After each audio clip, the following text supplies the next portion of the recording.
This week's gonna be the rewind. We were gonna do Matinee Monday, but Money. We're broke. It's really hard because when we come back, we're not gonna doing an episode next week. Real fast. We're doing Wayne's World next week. Around Friday, Saturday, you're gonna get an episode. It's not gonna be a normal episode. It's gonna be a commentary of this film. We're trying something new, so tell you if you like it. I'll explain more then. But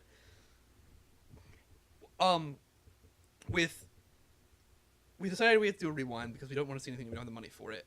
So we did Wayne's World, and we rewatched it. We recorded us watching it. You're gonna get it next week, but so we're gonna sit there and talk about it. When we get back, we're probably gonna end up seeing Logan first, and then we're probably gonna go see Get Out. We want to see Get Out, but there's like it's a level thing, and like Logan's more like relevant to us than Get Out is. But when you get down to it, what's more relevant to us? To us, it's comics. It's 11. But we're also film majors, and we love film. It's Collectors Coalition. I mean, I think we take comics a little bit more seriously than we take our movies. There's a reason why we do comics first, and why it's one of the longest sections. That's true. I mean, I love movies. You love movies, but I mean, if we're being honest with ourselves, it's we know what we're doing. We know where our hearts lie. Yeah. Oh well. It's like Kevin Smith. He loves movies, but you know he loves comics more. Yeah. So we're doing Wayne's World this week, and in hindsight, a lot of this movie doesn't necessarily hold up. A lot of the jokes don't hold up. Yeah, this is. But the overall premise and humor in the movie really does. Oh, there are references. It's a stupid movie, but it's funny, and I love it. And it's timeless in a way. Yeah. There are references for the 80s, but the movie's so campy and ridiculous that it's gone. Instead of like being by accident, it's on purpose. So it's like looped back around. And it's so campy and so ridiculous, and just such a it's such a representation of what it means to be television and what it means to be movies. That it's just timeless. It's how I feel Hollywood is right now. It's how I feel movies and TVs are. It's this level camp and this ridiculous. And then Michael Myers and Dana Carvey are so overacting so hardcore. They're talking to the camera. They're getting so into it. They're so over the top that it feels like someone really trying to convince you that they're of their character. And they just break the fourth wall and talk to the camera like a couple other characters do. The owner of the donut place. There's a story with him, and we're really curious on what it is right now. I think we know, Christian. He murdered somebody. Deep down, we know. It turned 25 not too long ago. It did. We should have done this then, though. We really should have, but I think we chose a pretty good time to do it. Yeah. I still like this film. I do too, but I think I don't watch it too often though. No, I think there's a reason behind that. It's funny, but it's not like it's not like it doesn't have. It's not like Spaceballs. It doesn't have incredible rewatch value. It's not like Spaceballs. It's not like. It's not like Clerks, where I could pop that on every night in the week and watch something new about it. It's not like Bill and Ted's Excellent Adventure, where it feels like no matter when you watch this movie, it's perfect. Put him in the Iron Maiden. The Iron Maiden, wow! I was gonna say wow and rad, and then I goofed. It's funny because I made a lot of jokes in Wayne's World 2 about Bill and Ted's Excellent Adventure because it's only after watching Wayne's World I'm like, God, these movies are super similar. Like, not incredibly similar, but there's a lot of, like, how they talk, I think it's really... the main characters are so similar to each other. I'm like, God, so 90s Californian? Yeah. I'm like, oh my God. 90s, 80s Californian? So, like... Excellent. Be excellent to one another. Wrong movie. Yeah, I mean that joke a lot during the commentary. He thinks he's funny. He thinks he's got jokes.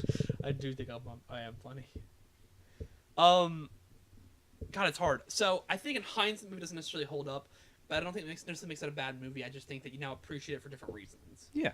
There's a part of me that watches this movie, I'm like, this is Hollywood for me, man. This is what Hollywood's like. This is how I feel every time I watch a Hollywood movie. I'm like, yeah, it's this ridiculous. Yeah, it's this over the top. Like, some people only do things for money, and that's just sad.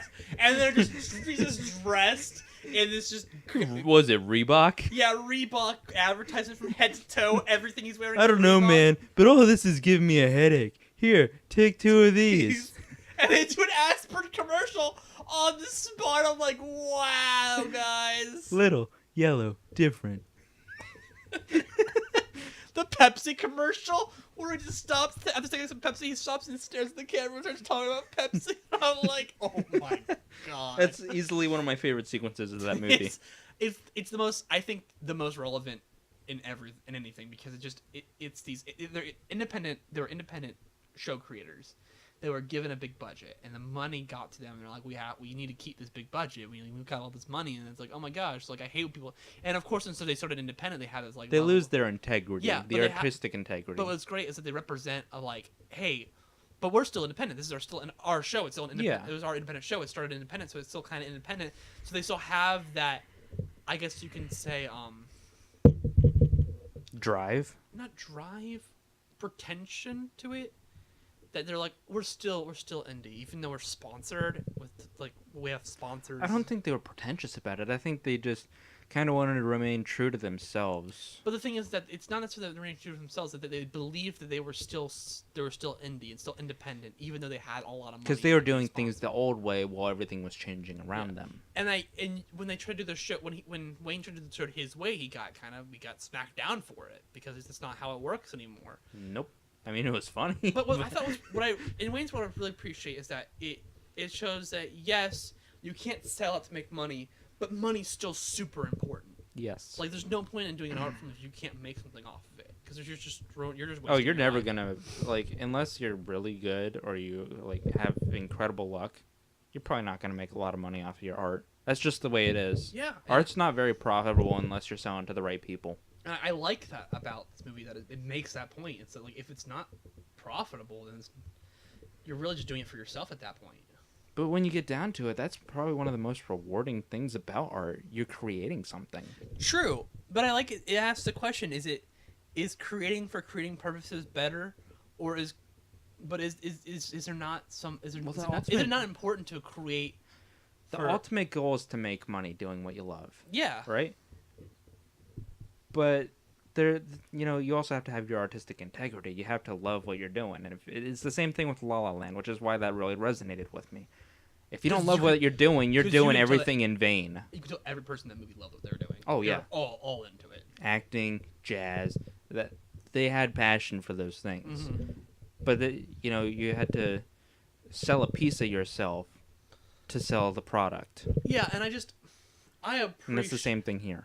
And I appreciate how the movie doesn't say it's black and white. It's like, no, it's complex. Yeah, there's some moral gray area. There's a complexity behind it, because you can't just make things and think, oh, I made it, so it's worth something. It's like, no, if you can't make any money off it, then really you're just kind of just yelling into a crowd. Like, how you make a film stand out, how you make something stand out is through financing. It's through someone paying for it. And I kind of appreciate that movies like, yeah, I mean, unfortunately that's the truth. And I'm like, cool, I appreciate that.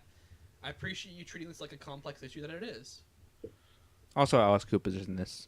Yeah, Alice Cooper's in it, and he's like he and it kind of like a jab at I guess, like, it makes kind of a jab of, you think the star's gonna be this way, and you turn out, no, it's not. Not everyone. Really educated, he's like, well read, which I imagine that's how he is in real life. Yeah, I imagine Alice Cooper. I mean, from what I understand, he's a very smart man. And I appreciate how, like, Bill and Ted talk to him. He just, like, acts super. Bill and Ted. Sorry, I don't know. Wayne and Garth. Wayne and Garth. I don't know why I said Bill and Ted. Wayne and Garth. That should be next. Yeah, well, that should be next. I love Bill and Ted's Excellent Adventure. I've seen that movie like 100 times. I just think it's so funny. Wayne and Garth, like, meet him in just this wonderful moment where they're expecting, like, this rock god. Like, yeah, I'm so cool. He's like, oh, yeah, so you come here often? So I was like, oh, yeah. Well, actually, some of the earlier settlers from Milwaukee. And he has a whole history lesson on Milwaukee, and I'm like... As early as the 1600s. The entire band gets in on it, and I'm like, oh my god, this is great. I still enjoy this. We were talking about in the commentary, like, is he... I think he's that smart, isn't he? Isn't he, like, super I think smart? so. I know he's a pretty smart fellow. I've heard he's a great guy. Like, I'd love to meet him one day. Yeah, this is really enjoyable, and it was a good rewatch. And I needed it's funny. this. I didn't find myself liking Wayne's World why I liked it when I was a kid. I found myself liking it for new reasons as an adult. And that's a great thing about a film. If it carries a new meaning later in life. And yeah, when I liked it, I don't like it the same way I like it as a kid. think it's not. I think the reasons I like it as a kid don't really hold up, but I think that it does have a more complexity, a story being told, a parody of Hollywood that just kind of stays true to this day, and I really appreciate, and I still really appreciate. It's good. It is very good. Another week, another episode of Collectors Coalition, a Magnesium Studios production. Prolonged exposure to this podcast may cause the following side effects. Visiting our website at collectorscoalition.com. Listening to us on SoundCloud, PodOmatic, and iTunes. Subscribing to our YouTube channel. Following us on Twitter at Collect Coalition. Following us on Instagram, Tumblr, and Facebook at Collectors Coalition. Bouts of extreme depression. Uncurable, explosive diarrhea. Not being able to grow up past the mental maturity of a 3-year-old. But in all seriousness, thank you for listening, and we love you all. And remember, stay nerdy, my friends.